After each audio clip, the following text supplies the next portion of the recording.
Et c'est du métal, hein. Ça te remet, tu vois, ça te remet les idées en place. Vous voyez ce truc dégueulasse?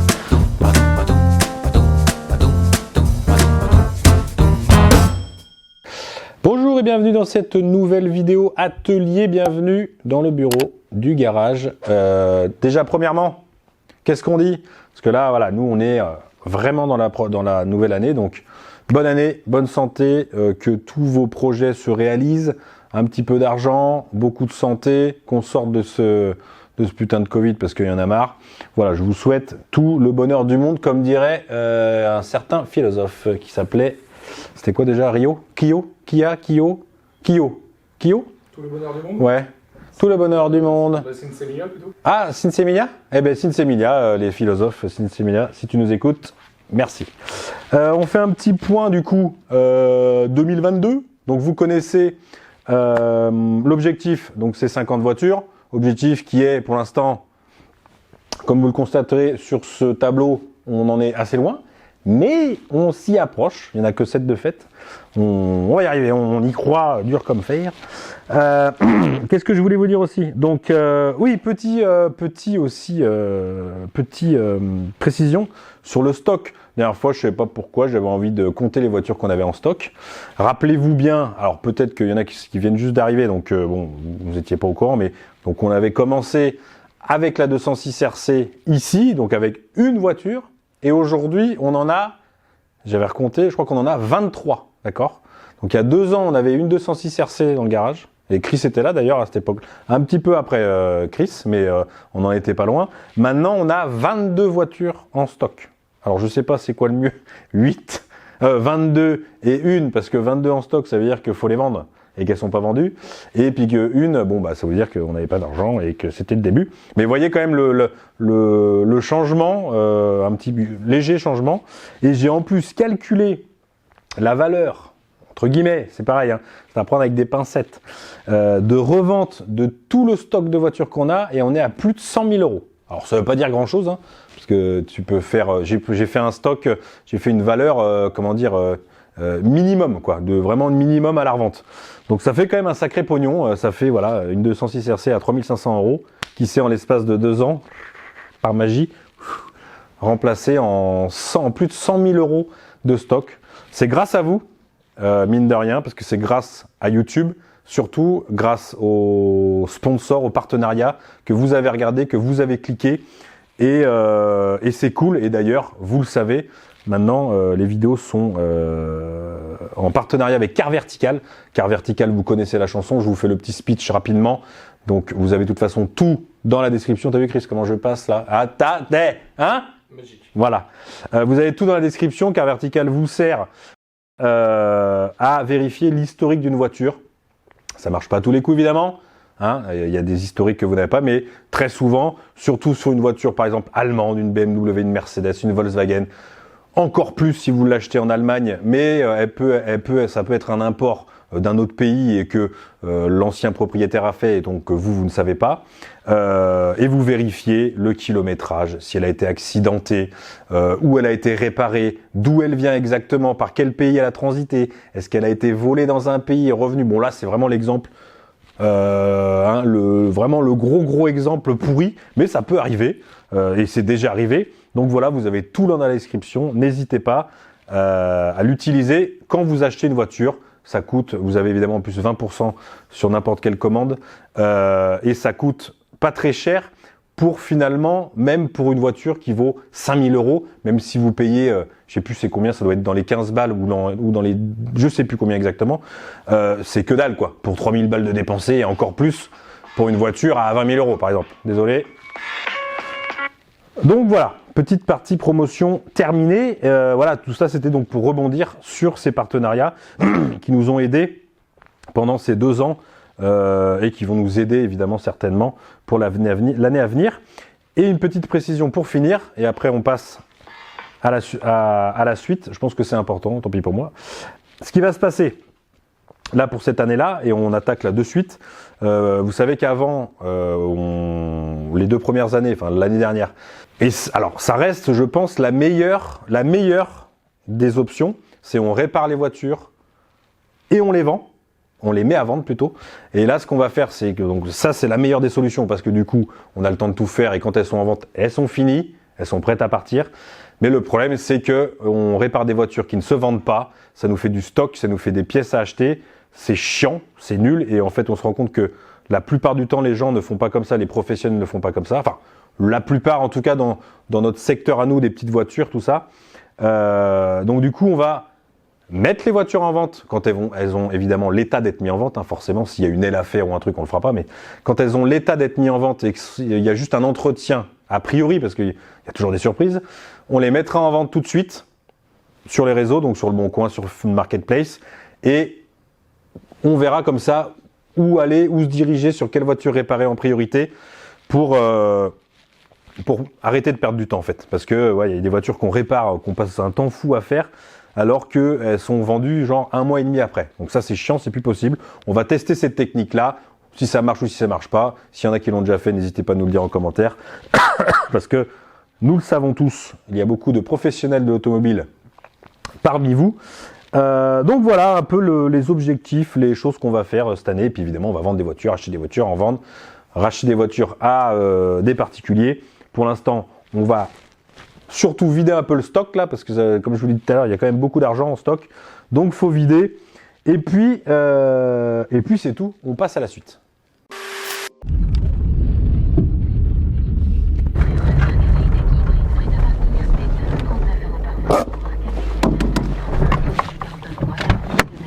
Je n'ai pas calé, c'est un effet d'optique. Ah!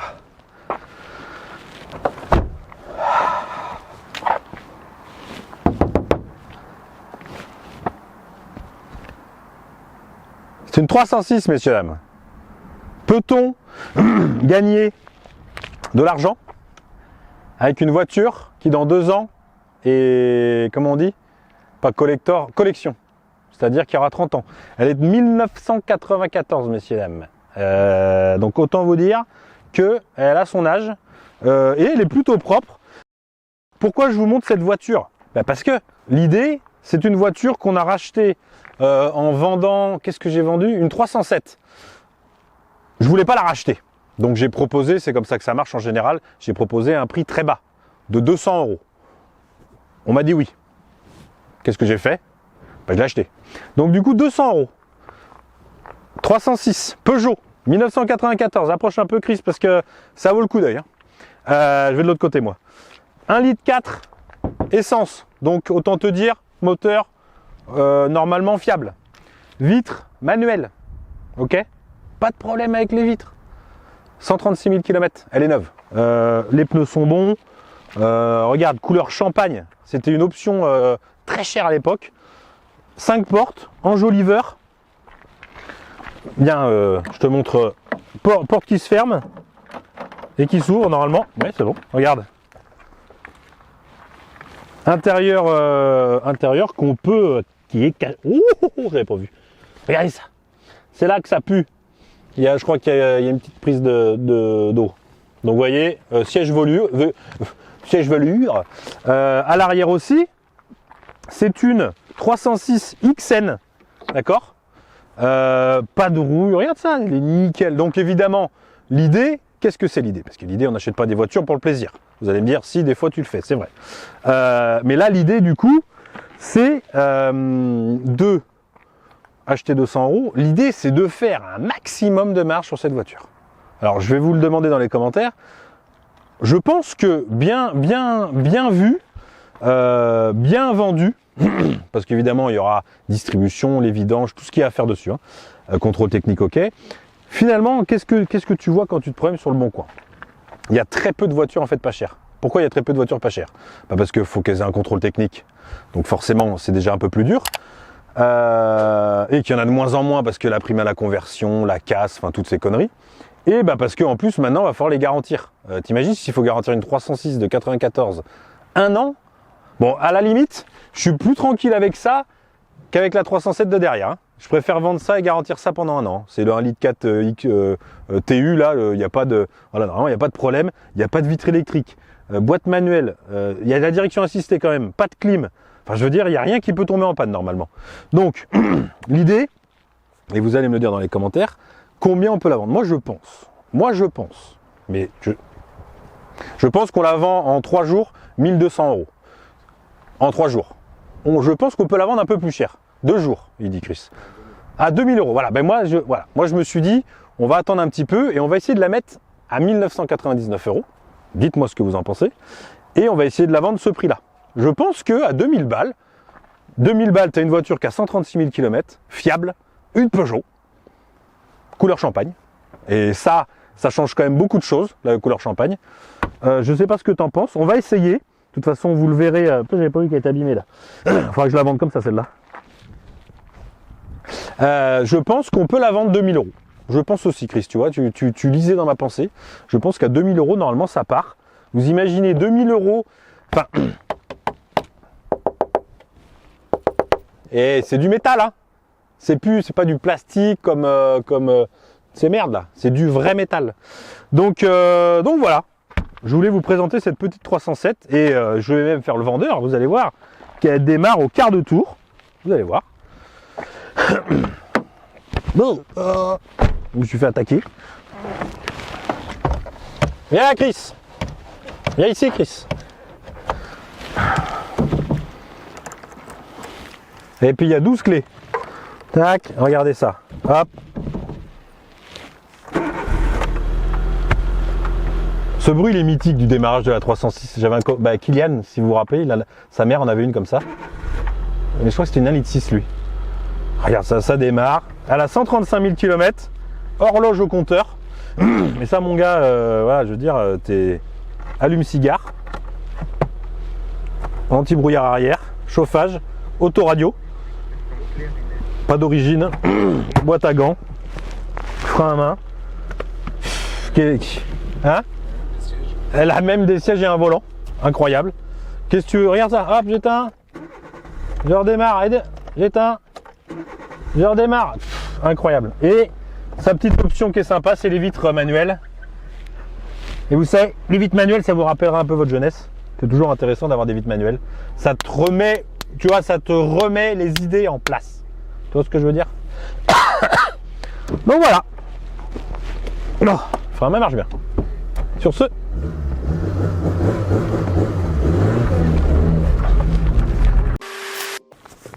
On a fait une vente, vous le savez si vous suivez sur Instagram. Je vous mets le petit lien Instagram si vous voulez suivre voilà, en direct ce qui se passe, les ventes et tout ça. On a vendu, d'ailleurs, on a vendu, c'est la première voiture vendue qu'on a acheté à un particulier avec les petits rachats qu'on fait du coup à particulier maintenant. Donc c'est une 206, donc on va faire un petit achat-revente, savoir combien il nous a coûté, parce que je sais que ça vous intéresse, et savoir combien on a gagné d'argent. Et vous allez voir que les petites voitures sont souvent celles qui rapportent le plus en pourcentage, parce que ce sont des petits prix, mais finalement la marge reste la même. Donc c'est une 206 1 litre 4 HDI donc, qui avait 177 000 km, vous l'avez déjà vu, c'est mon père qui était venu la chercher, qui était parti la récupérer à Montauban, donc un abonné, on le salue, qui a du coup par le biais de la vente de son automobile à nous, participé à l'entreprise finalement. Eh ben oui, on peut se le dire. Donc, acheté 1000 €, donc 206, elle avait un souci de puissance. Il s'est avéré que c'était une durite de turbo qui était fendue. Entretien, distribution, support moteur, 2 pneus, l'annonce, la livraison, le contrôle technique. Donc c'est une voiture qu'on a acheté 1000 € et c'est une voiture qu'on a revendue 2999 € exactement. Et donc on a fait une marge nette de 1053 €. Pour une voiture vendue 3000 balles, tu fais 1000 € de marge, tu fais 30% de marge. Comment te dire? Même plus 33%. C'est presque parfait. Donc vous voyez que pour les voitures petit budget, alors c'est celle où tu as le plus de problèmes en général, mais par contre c'est celles qui se vendent le plus vite forcément, parce que c'est des petites voitures, pas besoin de faire de crédit. Tu vois, il y a beaucoup de choses qui sont beaucoup plus faciles, mais c'est aussi les voitures avec lesquelles on va avoir des problématiques de garantie plus tard, parce que c'est des voitures qu'il va falloir garantir 1 an. On en a parlé dans la dernière vidéo. Ça vous a fait beaucoup réagir d'ailleurs. Et finalement, il y a beaucoup de gens qui sont intelligents, en tout cas dans les commentaires, hein, pas forcément la généralité, mais qui sont intelligents et qui disent que 1 an pour une voiture d'occasion, c'est beaucoup trop. 3 mois, 6 mois à la limite, et ça je suis d'accord. 6 mois, ça reste convenable, mais 1 an, c'est beaucoup trop. Donc voilà, mais c'est intéressant d'avoir vos commentaires là-dessus. Et donc voilà, donc petite 206 qui est arrivée le 8 décembre et qui est reparti quasiment 15 jours, 3 semaines après. Donc c'est des ventes rapides, c'est bien. Maintenant, il faudrait que ça marche comme ça un petit peu plus souvent. De toute façon, je vous l'ai déjà dit, ce genre de petits moments où je vous parle d'un peu de pognon, de ce qu'on a gagné, je le ferai à chaque fois qu'on vend des voitures. Comme ça, vous aurez vraiment on aura globalement un suivi, enfin vous, parce que nous on l'a déjà, un suivi global de comment ça se passe, les ventes, quelles voitures on vend vite, quelles voitures on vend pas vite. On va d'ailleurs parler dans cette vidéo du Kia Carence, restez jusqu'à la fin. Voiture qui, ça fait plus de 2 mois parce qu'elle est partie du Bon Coin, l'a annoncé. Comme c'est 2 mois, il est encore là et ça commence à faire un petit moment. Arrêtez de m'appeler! Bon, messieurs, dames, on est là pourquoi? On est là aussi pour vous parler de ce véhicule. Alors, pas pour parler vraiment que de ce véhicule, même si ça m'arrange bien parce que j'aimerais bien le vendre. C'est un Kia Carence, parce que vous connaissez certainement pas ce véhicule. C'est un monospace, messieurs, dames, Kia Carence, en 115 chevaux. Garantie 7 ans à l'époque où il est sorti, évidemment. Preuve de qualité, hein, parce qu'il est garanti 7 ans. J'ai mon masque parce que je veux pas que... Vous voyez, ça me fait une tête. Regardez. Vous voyez ce truc dégueulasse? Donc voilà, je suis sympa avec vous, je ne veux pas vous montrer ma tête ma tête de nœud. Donc regardez ce Kia Carence. Pourquoi je vous parle de ce Kia Carence? Parce qu'il ne se vend pas. Si vous cherchez un monospace à 8 000 €, qui a 145 000 km, qui fait 115 chevaux, qui a une radar de recul, une boîte 6 et qui est très bien équipé, c'est lui qu'il vous faut. Évidemment entretenu, on a fait tout ce qu'il y avait à faire. Dites-moi dans les commentaires. Est-ce que vous le trouvez moche? Pourtant, il est pas moche ce truc. Moi, je vous le dis, le problème, c'est que personne ne connaît ce véhicule. Et c'est bien un problème parce que franchement, sinon, il a tout de bien. Chris, viens par là. On vous fera des plans des plans d'ajout à la fin. Pourquoi je vous parle de ce Kia, plus pour vous parler de Kia en général que de vous parler de ce Kia Carence. Chris, tu vas te mettre de l'autre côté, on va parler à l'intérieur. Pourquoi je vous parle de ce Kia? Parce que c'est une marque qu'on pense pas forcément. Et là, ça fait 3-4 Kia qu'on a. Et franchement, quand vous voyez là, ce tableau de bord. Alors certes, c'est du plastique, et encore ça c'est du plastique moussé. Là c'est vraiment un test automobile, hein. Plastique moussé, plastique moussé, siège tissu. Vous avez Bluetooth, vous avez évidemment ordinateur de bord, caméra de recul, Bluetooth pour le son aussi, toit panoramique qui s'ouvre, boîte 6 vitesses. Porte-gobelet, vitre électrique évidemment, il y a quoi? Je crois qu'il y a le régulateur et le limiteur de vitesse, oui il y a les deux, les commandes au volant, le start and stop, enfin c'est un véhicule qui a tout pour plaire, mais le problème c'est que les gens ne connaissent pas Kia, les gens ne connaissent pas. Moi quand on m'a dit, écoute j'ai un Kia Carence à vendre, j'ai dit quoi? Un quoi? Un Kia Carence? Attends je regarde sur le bon coin, Carence, ah d'accord ok, parce que c'est vrai qu'on n'en voit pas souvent. Mais les propriétaires de Kia vous le diront, ce sont des très bons véhicules. Donc voilà, si vous cherchez, je fais ma petite promo évidemment, hein, on est là pour ça. Si vous cherchez un monospace, parce que tu as, évidemment, on va passer de l'autre côté, je te laisse ouvrir la porte derrière Chris. Vous avez bien entendu 3 vraies places derrière, ce qui n'est pas négligeable. Hein, j'avais même pas vu, il y a des coffres en dessous. Waouh, super. Allume-cigare. Là, je ne parle pas de tous les prises USB, allume-cigare, jack qu'il y a devant. Regardez ça. Hop, pour faire le goûter, maximum 3,5 kg. Donc des vrais sièges qui s'avancent et qui se reculent. Comment veux-tu que je te... Hein? Regarde ça. Voilà, que je t'enlève ton pull. Regarde, en plus, on est vachement bien là. Non mais tu vois, ça te permet d'agrandir le coffre. Et je crois même, si je dis pas de bêtises, ouais, tu peux baisser, regarde. Est-ce qu'on n'est pas bien là? Comme ça, dans cette position. Non mais franchement, il y a que, enfin non, il y a pas, j'allais dire il y a que des Kia, non. Les Français le font aussi, je crois, ce genre de trucs, sur des Picasso, des trucs comme ça. Ah, c'est quand même plus joli qu'un Citroën Picasso. Regarde le coffre. Montrer le coffre aussi, évidemment. Parce que qui dit, j'ai fondre qu'il n'a pas été ouvert celui-là. Regarde.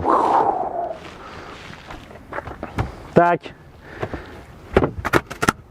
T'en as pas de la place là? Regarde-moi ça.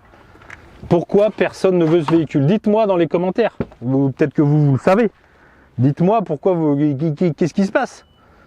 Radar de recul, pourtant, moi je trouve que c'est pas mal. Je trouve pas ça dégueu comme voiture. Donc je ne comprends pas. Ça fait 2 mois qu'il est en vente, il n'est toujours pas vendu. Si vous connaissez quelqu'un, si vous êtes intéressé, n'hésitez pas.